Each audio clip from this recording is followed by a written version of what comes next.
All right. Well, welcome back to Always on the Hunt. It's been a while. Sorry about that. We had some issues with the studio that we were using previously, and as we are in the AV industry, we decided to order some gear and set up our own little studio, and start producing it ourselves. And look, it's kind of like dieting and exercise. As soon as you break your routine, it's really hard to get started back up again. But we did it, and we felt it was important because, we thought what we were doing with our podcast was important. For the new listeners who might be tuning in for the first time, we are about the AV industry, but we're not about the tech. We're not about the technology. We're not about the latest and greatest. What we are about is actually what we think is the most important part of our industry, which is the people, right? So we want to talk about people's careers, their successes, their failures, their learning lessons, the different paths that they've taken in the industry, and what helped them grow and how they overcame their challenges. And hopefully, the goal is to help people build their careers and their companies, and really have a good feel for how to be successful in this space. So with that being said, let's jump into our first episode of 2026. And I wanted to introduce in and welcome in Bailey Aarons. Hey, Bailey. Hey, man. Thanks for having me back. Appreciate Absolutely. It. So for those who don't know Bailey, Bailey works with me. He is my colleague and partner, and we have done a lot of great work together over the last 2 years now. And so if you haven't met Bailey, if you haven't connected with him on LinkedIn, please reach out and connect with him. Yeah, please do. Yeah. All right. Well, Thanks cool. for having me back, man. Appreciate it. Absolutely. Well, definitely wanted to kick off the year. I think maybe we start by looking back at 2025. A little bit of a tough year. What were your thoughts? Yeah. It sucks because we were so excited about it at the beginning of 2025 too. Right. We were so excited about how great of a year it was going to be. But the hiring was slow. It was slow. It was inconsistent. I think tariffs, played a big part in that. Our industry, a lot of stuff is manufactured overseas. It's tough. Companies delayed a lot of hiring. I think a lot of people had a lot of projected growth they were excited about that just became really uncertain, right? Absolutely. A lot of people who were probably hired on to grow some places kind of found themselves back on the job market, which is like kind of a year getting really excited for it. So there was a lot of hesitation on like both sides too, both on the company side, them, getting uncertain, shrinking back down. Also on the candidates too, when it gets tough out there, people don't really want to make a move, right? It's kind of less enticing to take a risk like that in that kind of environment. So a lot of hesitation on both sides. Yeah. Really. Yeah. Yeah. Look, 2025 wasn't just a slow year. It was historically slow, right? That we saw the job numbers be released, only about 490,000 or something like that. Maybe 500,000 jobs total. That's not just our industry. That's total. That's the entire country, which is historically low. Just for comparison's sake, 2024 there were 2 million jobs. And now here we are 500 to 600,000. So really crazy, historically slow. Like I think only the years with like depressions and COVID are worse. So it's not good. It wasn't good. It wasn't good. But look, we grinded out, and had a decent year. So we're proud of that. But for those that are, again, listening and thinking about, maybe you're still on the job market and you're still like, hey, what's wrong with me? It's not you, right? It's definitely the industry, no, it's not you. And it's been a hard year. So hopefully 2026 is better. Yeah. I think it will be in terms of the economy and stuff. But I think we were talking about earlier too. You think it might actually be harder for us in 2026? Like, why do you think that is?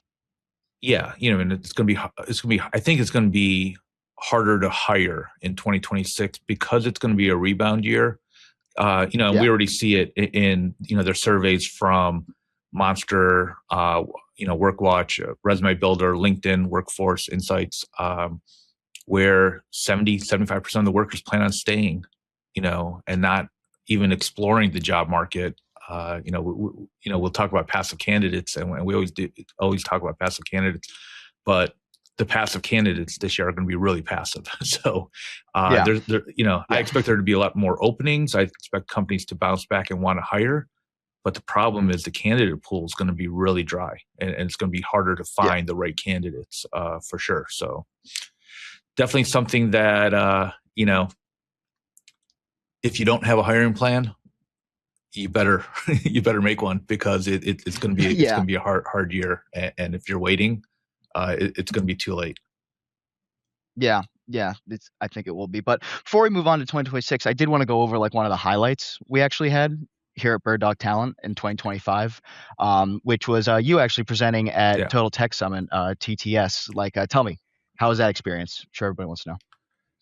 Yeah, it was amazing. Total Tech Summit, it's a great conference. I was really honored to be invited and asked to present on hiring best practices in the AV industry. So I appreciate that. From the invite from Total Tech Summit and Commercial Integrator Magazine.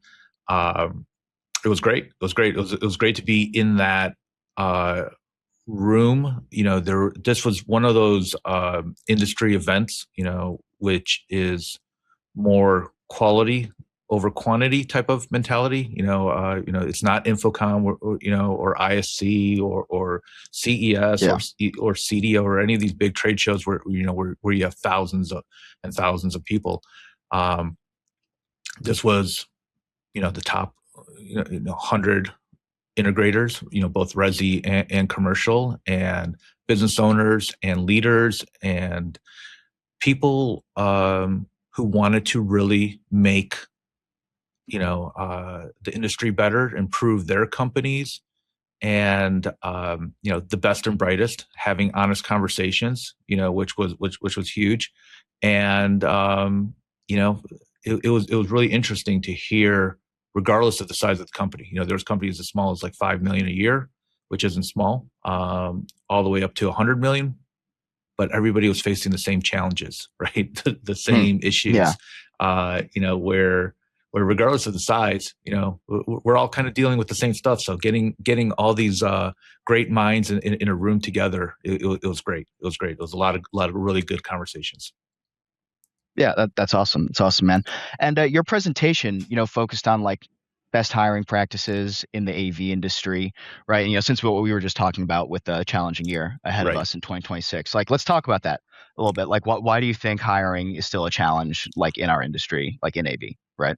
Yeah. So, the funny thing about this is, like, when I started my integration firm back in 1999, so that's over 25 years ago, hiring was our biggest challenge.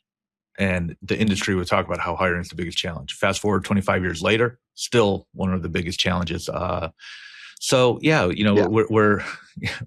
somehow or another we're dealing with the same issues 25 years later. Yeah, well, I mean, why do you think that though? Why do you think there's been like no change, no evolution in it, right?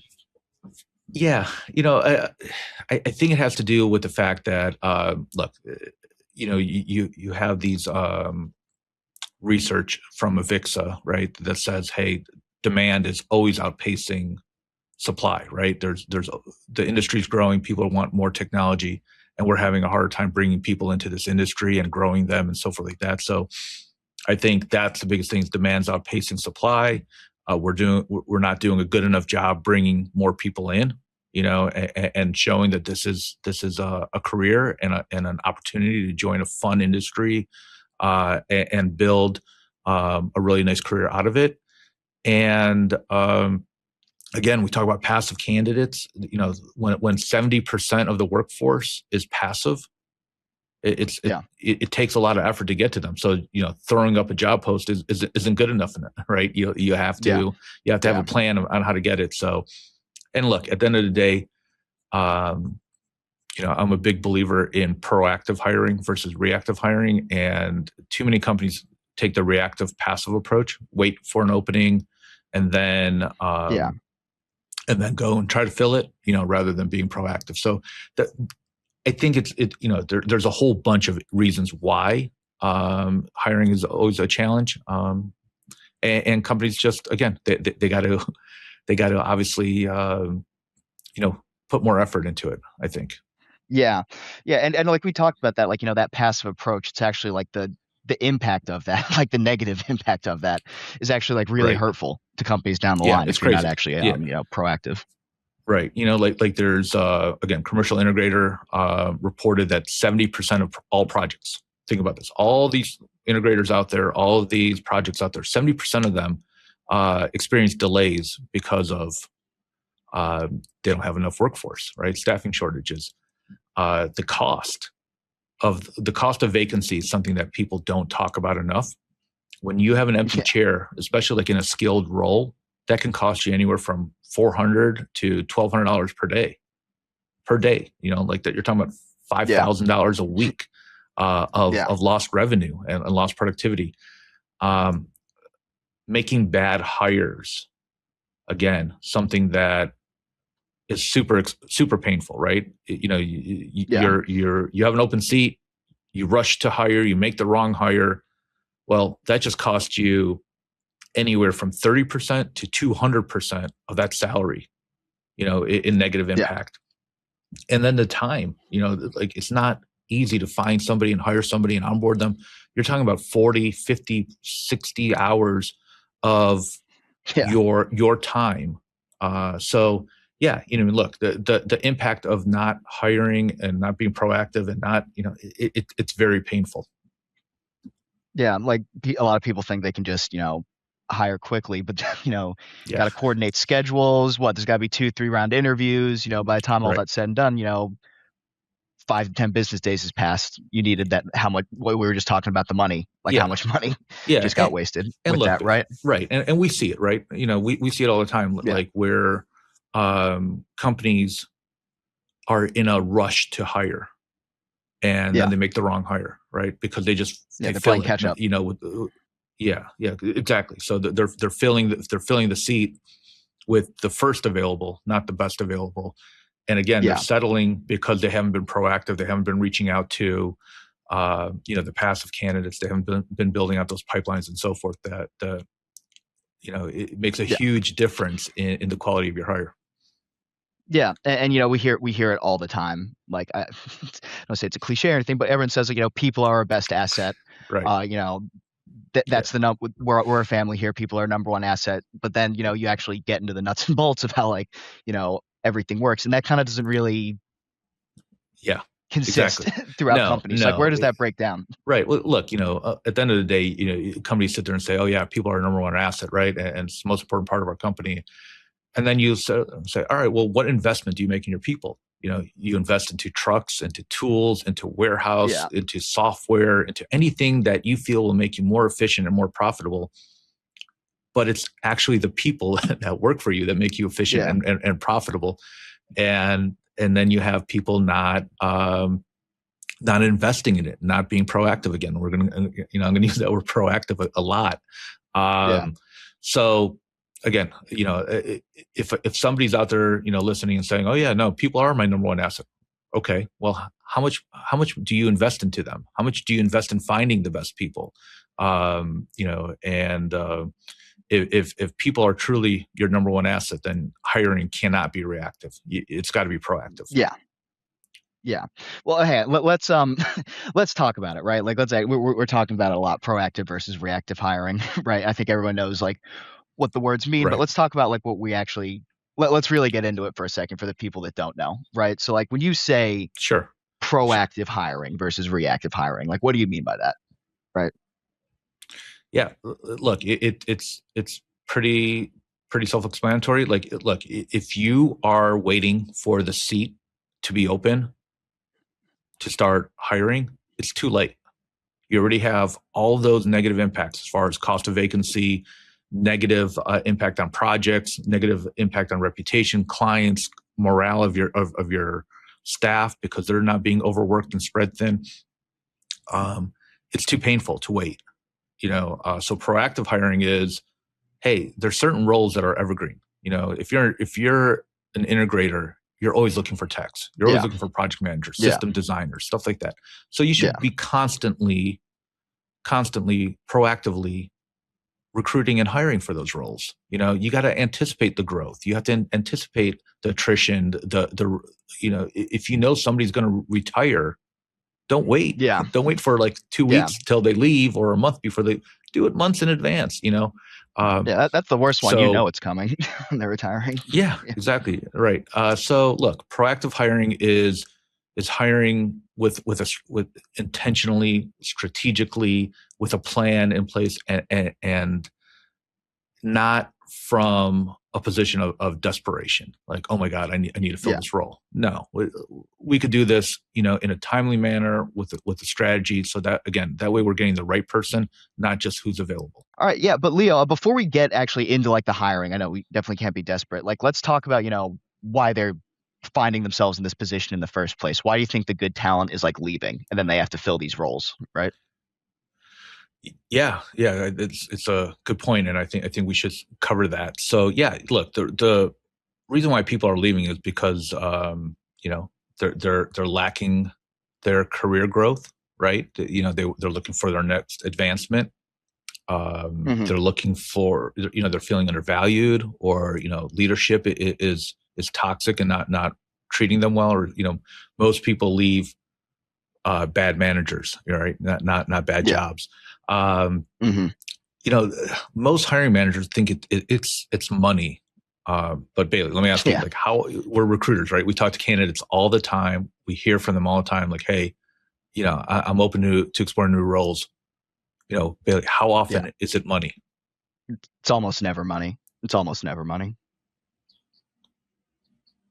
Yeah, exactly. So, that's the whole thing, is that people think that I provide a job, I pay them well, that should be enough. But no, people, it's really important, for this not to just be a job, but a career, to give them a growth path, to reward and recognize, their contributions, to be a good leader, treat them well, respect them, communicate with them. I think that's a really big thing, is communication.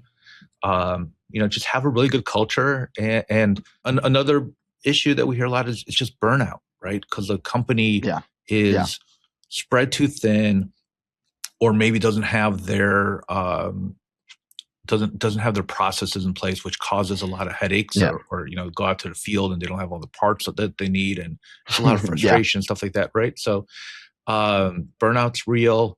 And then something that companies don't think about is stagnation, right? It's not just, all right, if I'm not growing my own career, but what if the company's not growing? What if the company's not advancing and not doing bigger, better projects, or selling, or providing the latest and greatest services? Like, hey, company down the street is doing all these cool projects, and we're just keep doing the same little projects. So think about the company growth, and then it's also internal company growth. Like, if the company's not improving, if there are issues that aren't being resolved, right, with the workflow, the communication, anything inside the company, all of these frustrations add up. And like we said, money isn't, it's important. There's money, and then there's everything else, and everything else is just as important. Yeah. And so again, I mean, one last thing, and it's all fixable. Right. That's the whole thing. If companies would just think about and how to improve and how to look at their, they can fix these issues and keep and retain their talent, rather than having to go out there and hire and recruit. All right, cool. So Leo, like, let's, we've talked about the problem a lot, right? Right. About like with hiring, proactive hiring. Like, let's actually talk about the solution now. But before we even get into it, like, what should companies be doing before they really, like, when they're getting serious about hiring, right? Yeah, absolutely. Well, this is way before they get serious about hiring. I think companies don't really think about branding themselves for employees, to actually attract the employees that they want, rather than having to go out there and recruit them, or wait for them to apply for something, but to attract where people would be like, hey, I want to come work for you. Um, and that takes branding, that takes employee branding, that takes the doing the great projects and posting it up on social media, and doing the fun cultural events that aren't just cliche or staged, but actually having a fun culture, letting your employees maybe even take over the social media and post their own Yeah. thoughts, and just showing them, hey, here's why I like working here and stuff like that. um, Again, these companies do a great job with their nice websites, nice brochures, Yeah. email campaigns, whatever, all towards the client. But they also have to do that for employees. And again, I Yeah. always, and look, we're a small industry, reputation travels fast. Yeah. If you have a great work culture and people love working there, people hear about it and other people hear Yeah. about it, and the word travels. So yeah, like think about, even before you need a hire, you have to think about like what type of employee would be attracted to come work for us, and Yeah. what is your brand saying about you, right? And the type of candidates that will want to come work for you. You got to always think about, like one of our questions that we always ask our clients is, Yeah. why would anyone want to quit their job and come work for you? Yeah. And if you can't Yeah. answer that with a compelling reason that's different and exciting, you got to reconsider what you're doing. Yeah. Yeah. And I also say too, if you do have that good answer and you do have a great culture, you should be showing that off, right? Like Yeah, people should know 100%. about that. I mean, like that should be something to talk about. So yeah, I mean, let's start at the beginning then, Okay. right? Company has an opening, you need to write a job description. You have to communicate like what this candidate is going to be doing, what you need them to achieve at this Right. role, right? What's wrong with most of the job descriptions you see? Yeah.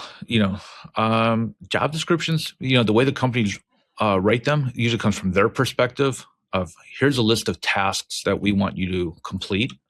And here's the requirements we need you to have. And here's the background and experience. But it's not written towards, again, the potential employee, right? The candidate who's going to read this job description and be like, oh, am I excited to apply for this? Like, is this really what I want to be doing? So I think, rather than being a wish list of things, it's got to be written about, hey, come join our company. Here's your opportunity to grow. Here are the types of projects we do. Here's your opportunity to learn and to improve your skills. Yeah. And so forth like that. Selling the future. Selling the dream, right? Yeah. Versus just giving it like this, very task driven type of job description. And they will know. You could build it into that job description, whether or not you're really selling the opportunity and selling the career and selling the future, or if you're just sitting there saying, here's a job, do you want it, right? So Yeah. uh Yeah. And most you get people, once they do that, they just go straight to the job boards, right? They don't even like yeah. do outreach. They just, Yeah, which again, now we're talking about active and passive again. Job boards, right? yeah. Job boards are post and pray, right? You post it, Yeah. you pray that somebody's gonna see it and want to apply to it, and it's you're talking about probably the most common way people hire. Especially in our industry, it's like, oh, I'll just throw it up on a job board, and hopefully somebody on LinkedIn or Monster or Yeah. Indeed or whatever will see it. That is the epitome of passive hiring. Look, the biggest thing is only 30% of the total candidate pool is active on job boards. Yeah. 70% are working, they're employed, they're doing well. They don't have time Yeah. or any interest in being on a job board. So if Yeah. you really want to go and get the best talent, you got to go after the passive candidates that are out there. And look, job boards can, you can get Yeah. lucky. It serves a purpose, right? For maybe some low-level positions or generic, not industry-specific positions, but rarely do they deliver, the top-tier talent. They have their place, but it shouldn't be your number one solution, especially for specialized roles. Yeah, yeah, and a lot what we hear all the time, especially is, our network's great. Yeah. We'll have someone like refer. We have someone that knows someone, and Right. I think it works too. Like, do you think those like employee referral programs like work as just Yeah. a substitute for everything for No, that? not for everything, but it's great. I think Yeah, employee referrals should be part of your strategy, right? Like, again, we're talking about if you're going to be, actively proactively hiring, it's not going to be a one solution. It's going to be a strategy of multiple different things. And I think having a really good employee referral program helps, right? Now, two things. One, we do hear all the time, like, hey, the small industry, I know everybody, blah, blah. No, you don't. You yeah, don't know everybody. Like, we're very well connected. I feel not to, kind of, you know, not to say that I'm like a big deal or anything, but like I'm one of the most okay, connected people. I'm one of the most connected people in this industry, right? Like, okay, yeah, nearly 30,000 LinkedIn connections, hundreds of thousands of people, yeah, right? Like we know this industry, and I still, we're still meeting new people all the time, right? yeah, So, whatever network people think they have, it might be 10%, 25%, at most of the industry. So relying on your own personal network just for hiring, I think is a mistake. But if you know good people in your network, then yeah, absolutely, you want to refer them in. And then having a referral program in general, look, good, game recognizes game, right? Talent recognizes yeah, yeah, talent. Um, so if you have an employee that's out there on the job sites and they see an electrician who's showing up, busting ass, organized, keeping the job site clean, working, hard, you should, empower them to approach that person like, yeah, hey, possibly open to interested in come joining our team. And the only reason why an employee would do that is if there's an actual benefit to them. So yeah, a $50 gift card, to no, Applebee's isn't going to do it, right? yeah, yeah, It's got to be substantial. And again, when you think about the cost of vacancy and the cost of recruiting and the cost of, you know, having an employee referral program, offering $1,000, $2,000, you're still way ahead. yeah, yeah. Yeah. What do you think, Leo, about, instead of finding new talent, like growing talent you already have? Like, what do you think about those programs people Yeah. try to implement? I think that's great. I think more companies should be doing that and supporting it, right? There are efforts out there of programs where they're reaching out to high school kids, reaching out to college, other trades, and trying to bring them in and train them. And I think more companies should support those efforts and invest into them because again, we need to Yeah, grow our industry. It's something that why is hiring still a challenge? Well, because we're in a small industry and not a lot of people are joining it. So we need to yeah, support those efforts. Also, another interesting thing that it was on my list during the presentation, and I'm like, yeah, like reach out to military. Like I remember I had one employee who was ex-Marine.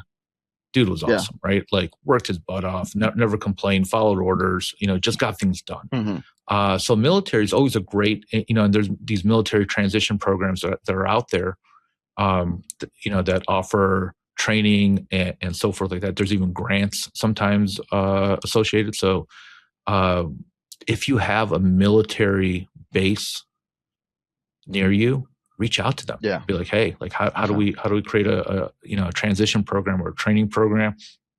The funny thing is, like as I mentioned it, somebody at Total Tech Summit raised their hand and like, yeah, we have a military base. We partner with them. We've gotten 3 great employees from them this past year. Awesome. And then a couple weeks later, I get an email from somebody who's in that presentation, and they're like, "Hey, I reached out and yeah, we're getting this up and running, and it's really promising. So I think, look, these vets, they are our best, Yeah. the best people we have in our country.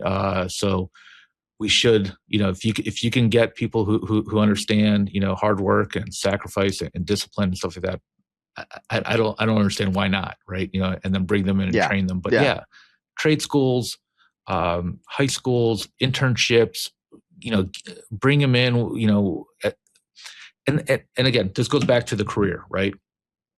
If you can go up to an 18-year-old who might be thinking about joining the electrical union or plumbers or whatever, Yeah. and you could sit there and show them like, hey, rather than doing boring piping and plumbing, Yeah.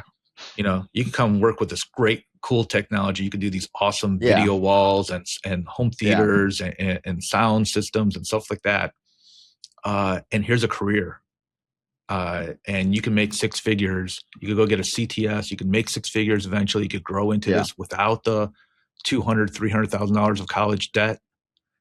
I'm pretty confident we could attract more people into our industry. Yeah. The word has to get out there, and that can't just be one person's responsibility. It has to be everybody's in this industry. Everybody's got to do their part.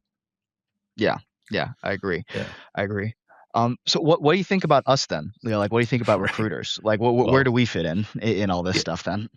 Yeah. So obviously, look, I think recruiter, we wouldn't be here if we didn't think that we were important, right? And that we weren't providing an important service. Again, there's benefits, right? The biggest benefit to using recruiters is our access to our networks, right? Especially for industry experts, and we're specialized. Using recruiters that just do general recruiting or sales or whatever, they don't know the industry. They don't get it like we do, right? So and there's a handful of recruiters out there that are industry specific. So obviously we have access to that 70% passive talent, which brings a higher level of candidate, the expertise, saves our clients, a lot of time and bandwidth, and whatever our recruiting fees are, it offsets the cost of vacancy and all the other expensive costs that we talked about earlier.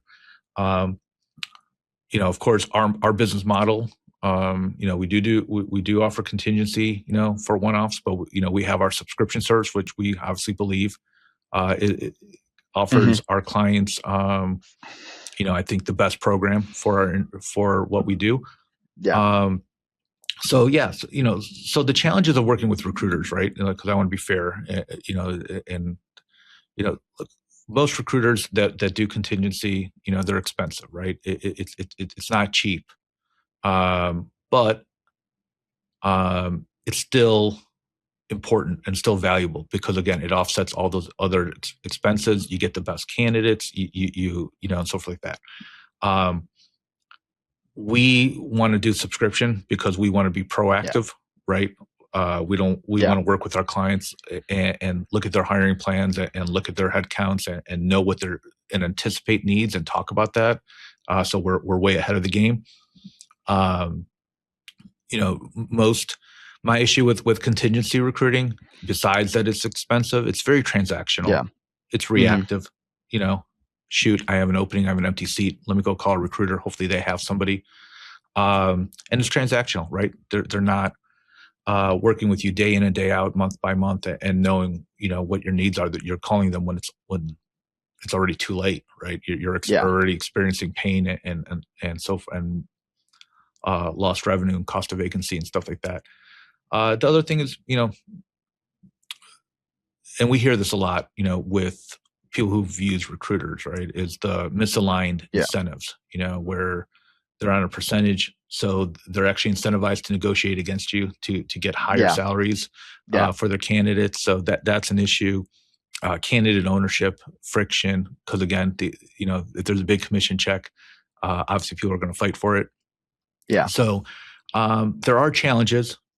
Understanding how to work with recruiters, understanding what these challenges are, so you're ready for them. It is, but if you ask me, Bailey, like, even is it better to just do it on your own versus hiring a contingency recruiter? No, no, 100%, find a recruiter, work with them. Yeah. Yeah, for sure. Absolutely. They bring value. Again, we feel our subscription model obviously brings way more value, but Yeah. if anyone's listening and they don't want to work with us for some reason, all right, go find another recruiter Yeah. that at least knows our industry. Yeah, absolutely. Yeah. When we're actually, getting into working with recruiters, we're getting people sourced, Yeah. candidates are starting to interview. Like a lot of people don't make it through the process, right? Which, is to be expected. People are looking Right. for a certain skill set. But in terms of just that not being the right candidate, why do companies, do you think, lose out on candidates during the interview process? Many reasons, but mainly the process is too slow. They're interviewing too many interviews, too far gaps in between, lack of communication, not providing feedback, Yeah. not saying, hey, thanks for interviewing with us. Here's next steps, not, people go back and be like, oh, well, we got all these interviews done. We'll decide. Okay, well, you could still update the candidate and say, hey, look, Yeah. we're still doing our initial round of interviews. Um, Also, poor communication, right? Like not giving feedback. People will drop out and be like, "Oh, they must have decided to go with someone else." And then by the time you get back around to them, they're gone. Yeah. So communicating, staying in touch, even I think even when you pass on a candidate, I think it's so important to give them a call and let them Yeah. know, like, "Hey, we decided to go a different direction," and furthermore, here's why. Yeah. Most hiring managers don't want to do that because they feel that they're being mean or insulting. Yeah. But that feedback to the candidate is so valuable. Like Yeah. Bailey, we do it all the time, right? Like how many times do you get thanked for letting somebody know that they're going to get passed on, right? And we hear it all the time. We're like, oh, thank you so much for calling, letting me know. And yeah, this feedback has been really, really helpful, Yeah. So, and look, company's reputation, right? If candidate interviews with some company and never hears back from them, they're like, they tell their friends, don't interview with that company. I interviewed with them and they never got back to me. They suck, like they have bad culture, whatever. So think about that. But I think speed. I think at the end of the day, you got to be thorough and you got to go through your process, but you got to do it quickly and you got to communicate throughout the steps. The other thing is like sometimes you get lucky and that first candidate is perfect, right? Yeah. Don't punish them because you got to see what else is out there, right? If you find somebody, get them, grab them, strike while the iron's hot. Like don't let them, as we always say, time kills deals, and that's probably the number one reason is just the process is too long, too convoluted, and you just got to move quicker. Yeah. So, kind of following up on that, like, with, because you kind of like, you instill that confidence when you're quick. People are like, oh, well, they're confident in me, confident in themselves. Following up on that, like, when a candidate first gets there, right? Like, how do you make them confident that this is the right, like, place for them? Like, what's a strong first day look like? Right. Yeah. We talk about onboarding all the time, right? The candidate has to have the best first day ever, right? Retention starts. I don't even want to say first day. I want to say retention starts pre-onboarding. Did you reach out to them? Did you get them like all the information? Is the laptop ordered in time? If you have any swag, like do they get bags and t-shirts? And does that arrive? Or if they get to their desk, is their computer set up? Any forms that could be done before they start, background check, background checks part of the process, but like healthcare and any of those forms, get it done so that way the first day can be a good intentional day, allowing them not to just sit there and fill out forms for hours, but like for them to sit in on meetings, do a ride along, go out to a job site, do trainings, right? Make it a more intentional day and things you could do like assign a mentor, like, hey, here's your mentor. You have any questions, anything you need to go, this is a safe person to talk to about any of your concerns or anything you need to, then you got to just like really get them ingrained, like celebrate early wins, little things Yeah. like, hey, great job today. Hey, like day one really, really impacts day 180 or day 365. Right? Like it's amazing how that first impression, like the whole thing, like you only get one chance to make a first impression. So make a good first impression. Onboarding, a lot of companies struggle with it. Again, all of these things we're talking about, branding, onboarding, job description, it just takes effort. It takes strategy and effort, and a lot of these things can get fixed. Yeah. So I mean, we went over a lot, right, Leo? Right. But like, if there's one thing, someone watching this episode could take away from it, like, what do you think that should be? Yeah. If I haven't repeated myself enough, be proactive. Do not wait for that seat to open. Do not be reactive. Hiring challenges aren't going to go away. 2026 should be, we're expecting demand to increase, right? We're hoping for some stability. We're hoping for, some, a business climate that allows everyone to grow. I think we're 3 weeks into the year. We're already off to a fast start, right? Look, it's still cautiously optimistic, but we see the signs. Like we see that this is going to be a busy year. God willing, right? God willing, nothing crazy happens. But we know that there's going to be challenges. It's going to be harder to find talent. It's going to be harder to convince people to take a risk and switch jobs. So only by having a proactive strategy, like if you don't have a hiring plan, get one, right? Reach out to us. We can help you put one together. We can discuss your needs, and we can help you kind of frame it and so forth like that. You got to anticipate. You got to start early. Hiring cycles will take longer this year. It's not, and anytime like we're more into, a candidate driven market, the war on talent becomes harder. And, what I'll tell anyone listening is like, look, if you plan on hiring this year, who's helping you fight that war on talent? All the big companies have internal HR and talent acquisition people, and they're all out there recruiting and doing this and that. Who's helping you, especially if you're a little guy, and that's kind of where we set up our programs to help the, level the playing field. So please reach out. That's what we're here for. That's our purpose, right? Is to help people, find talent for their companies and grow, and in the process help people grow their careers and so forth like that. So that's the biggest thing. That's my number one thing. Be proactive, because 2026 is going to be hopefully a year of growth, but it still will have its challenges. Yeah, for sure. Cool. Well, I think we covered a lot for this episode. So we're going to wrap up.